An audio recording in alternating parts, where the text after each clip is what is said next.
Турбо киносуух эргээд тавтай морил бид тоглоомын түүхийн 4-р ангийг ярихад бэлэн боллоо. Ингээд кинонд орцгоё.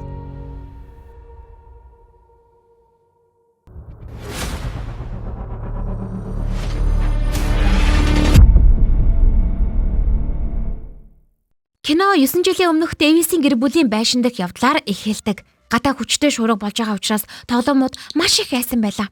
Тэдний нэг найз нь гадаа бороонд гацчихсан байсан учраас Вуди найз Слинкигээсээ зуурсаар цонхоор үсрэх санаа олж тэд радио удирдлагатай машиныг авахаар цагтаа очиж амждаг.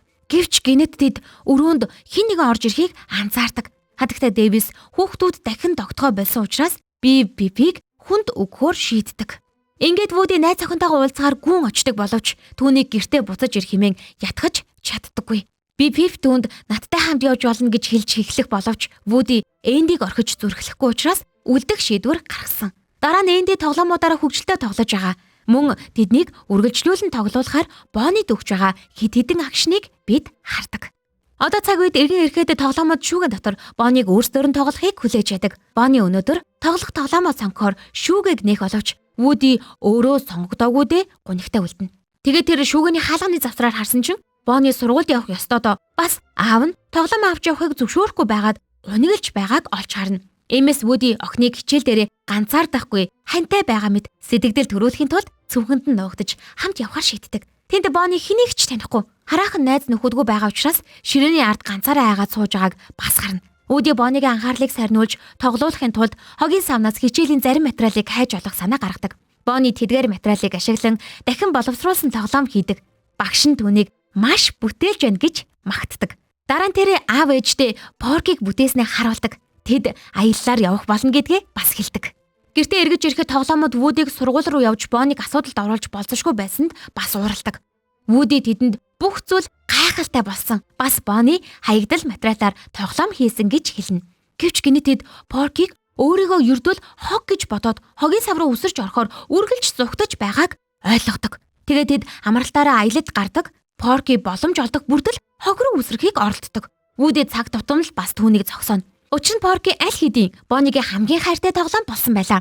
Вуди баазад энэ нь Эндигийн хажууд байснаас хамаагүй хэцүү байгаач дотоод дуу хоолойныхаа ачаар үүнийг хийх ёстой гэж хэлдэг. Энэ үед Порки өөрийгөө зүгээр л хог гэж хашгирч эцэст нь эрэх чөлөөтэй болохын тулд машинаас үсрэх шийдвэр гаргадаг. Эмэс Вуди Поркиг олох ёстойгоо мөн тэдэнтэй аяллаа тэрэгний зогсоол дээр уулзах болно гэж хэлдэг.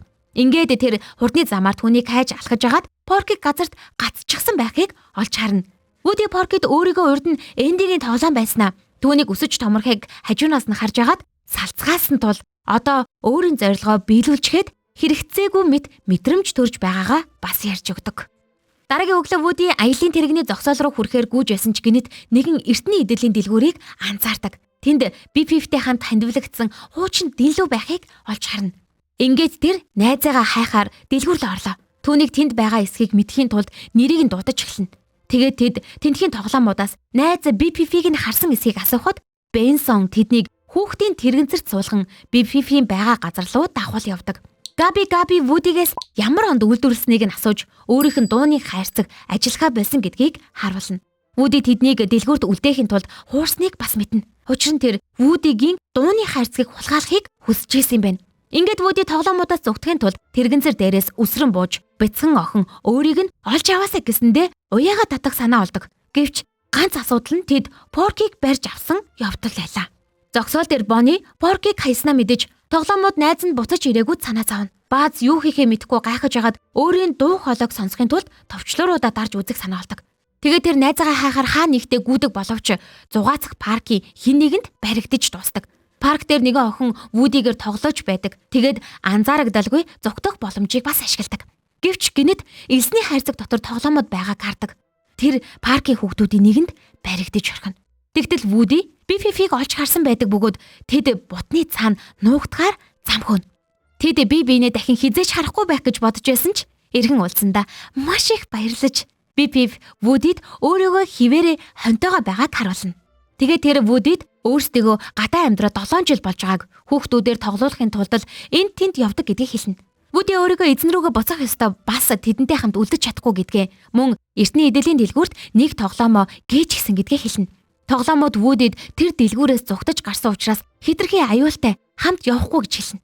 Вуди тоглоомод хүүхдүүдтэй харьяалагдах ёстой гэдгийг хэлж тэднийг аврах ажиллагаанд уриалснаар Бифифийн шийдвэрийг өөрчилж чаддаг. Тэгээд тэд найзыгаа аврахаар явцгаана. Бид дэлгүүр рүү очиход Габид зөвхөн бяцхан охин өөрөөр нь тоглож байна гэсэн мөрөөдөл байдаг. Ганц асуудал нь дуун ажиллахгүй байгаа явдал гэж хэлдэг. Парк дээр бааз зугтахыг хичээн хөдөлж агаад тавир дээрх чихмэл тоглоомудаас тусламж авч эхэлдэг. Тэгтэл Вуди Бифифийн гар нь хугарчихсныг анзаараад тэр зүгээр л маш их дүр цагт ийм болсон гэж хэлдэг. Тоглоомнууд эртний эдэллийн дэлгүүр рүү явах замаа үргэлжлүүлнэ. Вуди Бифифтэй дахин хамт байгаадаа баяртай байлаа. Тэгээд тэд хүмүүст харагдахгүй байхын тулд үсэрч эхэлдэг бөгөөд бааз Вудиг дээвэр дээр авчирсныг анзаарна. Вуди Бифифт олон тоглоомыг Боннид өгсөн гэж хэлдэг. Тэгээд бааз тэдэн дээр ирж тэр паркын чихмэл тоглоомнуудад халахад өртдөг. Тэд баазыг өөрсдийг нь тавиураас буулгачихлаа гэж гомдлож эхэлнэ. Учир нь тэд хин нэгэнд хожигдож эзэнтэй болохыг олон жилийн турш хүлээж ажгина. Вуди тэдэнд найзыг нь зохихоо болохыг хэлээд хэрвээ тэд даалгаварт нэгдвэл өөрийн бяцхан охин дээр тэднийг аваачиж болно гэж бас хэлнэ.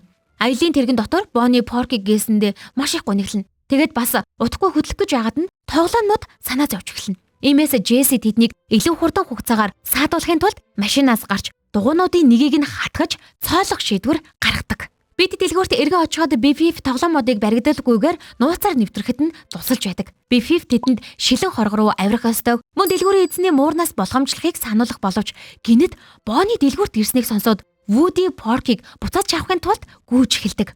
Бифиф Вудиг хэтэрхий болгоомжгүй байна гэж зэмлэдэгч гэсэн тэд Габигийн харуулуудад баригдаж дуусдаг. Тэгээд тэд найзаагаа суллахын тулд харуулууд руу дайрч эхэлдэг боловч Бифиф цамцаргүйгээр хонио гიშдэг. Харин жихмэл тоглоомод түлхүүрийг нь авахын тулд дэлгүүрийн эзэн рүү дайрахыг хүсгэд бусад тоглоомод үүнийг аимшигтай тэнэг санаа гэж хэлдэг. Бенсон Габи тэднийг дэлгүүрт нэвтэрсэн учраас барьж авах хэрэгтэйг хэлдэг. Бифиф найзуудаа аврахад тусламж хэрэгтэй байгаа учраас Вудиг тоглоомуудын нуувч руу дагуул явна. Тэнд тэдний найзууд түлхүүрийг авч чадсанаа харуулж дугуйчдын мөрөөр дагахаар замаа хөнө. Бифиф Вудид тэд дэлхийн өнцөг болон мөрөөр аялахын тулд паркд нуугдах гэж байгаа учраас манай багт гээгдсэн тоглоом болж нэгдэж болно гэж хэлнэ. Вуди үсрэлт хийхээр бэлтгэхийн тулд дугуйчдын мотоцикл дээр авирч тэд шилэн хоргонд хүрэхийн тулд маш хурдтай давхина. Тэгээд тэд найзуудаа хайхаар түлхүүрийг ашигладаг. Бифиф тэднийг ердөөлнийг халбаг хайж байгааг мэдээд гайхдагч гинэт тэд орхинд орсноо мэднэ. Вудигийн дууны хайрцгийг салгахаар татаж эхэлнэ. Бифиф найзуудыг нь суллахын тулд тэдэн рүү дайрдагч Вуди Поркиг муурнаас аврахаар газар руу үсрэх шийдвэрийг гаргадаг. Гэвч гинэт бүх зүйл хяналтаас гарч тоглоомод харуулуудаас зүгтгаар гүйлдэж эхэлнэ. Бифиф ердөөл нэг халбаг аврахын тулд хохирлыг огт тоохгүй байгаа Вудиг хэтэрхий болгоомжгүй хайнга байна гэж зэмлэнэ. Үүнд Вуди өөрийгөө эндийг орхисноос хойш үргэлж бүтлгүүлсэн гэдэг мэдрэмж төрж байгаагаа хэлж эцэст нь тэднийг доромжилсан энд ганцхан би л үнэн ч тоглоом нь байна гэж хэлдэг. Иймээс тэд Вудитэй хамт дахин үлдэхгүй байхаар шийдэж парк руугаа буцаж эхэлдэг. Тэгээд баазад найзуудаа орхихгүй гэдгийг хэлээд Поркиг хайхаар дэлгүүр рүү буцаж орохоор шийднэ. Гэвч түүнийг дотогшоо ороход тоглоомнуудын баг хүлээж ясныг мэддэг. Габи өөрийгөө анхнаасаа л ямар нэгэн соогтой байснаа тэр нь зөвхөн хүүхэдтэй хамт байхыг хүсдэг гэдгээ тайлбарлаж эхэлнэ. Энэ үед ноён Андерсон дугуйг сольж амтсан байдаг. Бааз найзуудаа өөрсдөө эртний эдэлийн дэлгүүрт байгааг хэлнэ. Тэгээд тэр тэднийг тэнд илүү удаан хугацаагаар байлгахын тулд цүнх эртний эдэлийн дэлгүүрт үлдчихсэн байна гэж шанг хашгирах санаа олдог. Бифиф Вудид хайртай хിവэр байгаагаа мэднэ. Түүнийг дэлгүүрээс аврахаар буцаж явахаар шийдлээ. Бенсон Вудид мэс засалт хийж дууны хайрцгийг нь авсан байдаг. Үүнийхээ ачаар тэр Габиг ат жаргалтай болгож чадхаар болж Поркиг түүнд буцааж өгдөг. Тэгээд тэд өөрсдийнх нь мөрөөдөл эцэст нь биелэхийг мэддэг боловч Габи хэтэрхий хуучин гэсэн шалтгаанаар охинд гологдож хаягддаг. Вуди цүнхэнд нуугдахаар гүйж Бонни Поркиг олсондоо баяртай байлаа. Тэгээд Вуди Габитай эргэн уулзахаар цүнхнээс гарч ирдэг. Тэр Габиг өөрсдөөгээ хамт явахыг ятгахыг хүснэ.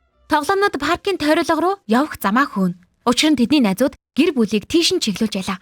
Габи нэгэн бяцхан охин төөрчгсөн байгааг мэддэг. Түүнийг айхаас сэргэлж хажууд нь очихоор шийддэг. Үүний ачаар охины сэтгэлийг нь тайвшруулж цагдаагаас тусламж хүсэх зориг өгч чаддаг. Ингээд тоглоомнууд өөрсдийгөө зөв зүйл хийснээ мөн найзууд нь гэр бүлийг парк дээр авчирч чадсныг ойлголоо. Бүди тоглоомууд руу буцахаар баяртай гэж хэлж эхэлдэг боловч Бифифийг орхих ёстойдоо маш их гониглно. Иймээс тэр өөрийн хайртай тоглоомтой хамт үлдэх шийдвэр гаргаж найзуудаа баяртай гэж хэлдэг. Ингээд тоглоомнууд Вүүдийг дахин гээгдсэн тоглоом биш болсныг хэлдэг бөгөөд баас найздаа хязгааргүй удам руу урагшаа гэсэн үгээрээ баяртай гэж захидаг. Энэ ангийн төгсгөлд баг хамт олон тоглоомуудад шинэ эзэн олж өгөхөд тусалж байдаг. Бас Порки Бонигийн хийсэн шинэ охин найзтай болсныг бид харснаар энэ анги төгслөө. Турбо кино суугтай хамт байсан сонсогч танд баярлалаа. Бидний санал болгож байгаа кино та заавал бүрэн ихээр нь үзээрэй. Цоо шинхэн шинэ ангиараа уулзтлаа. Түр баяртай.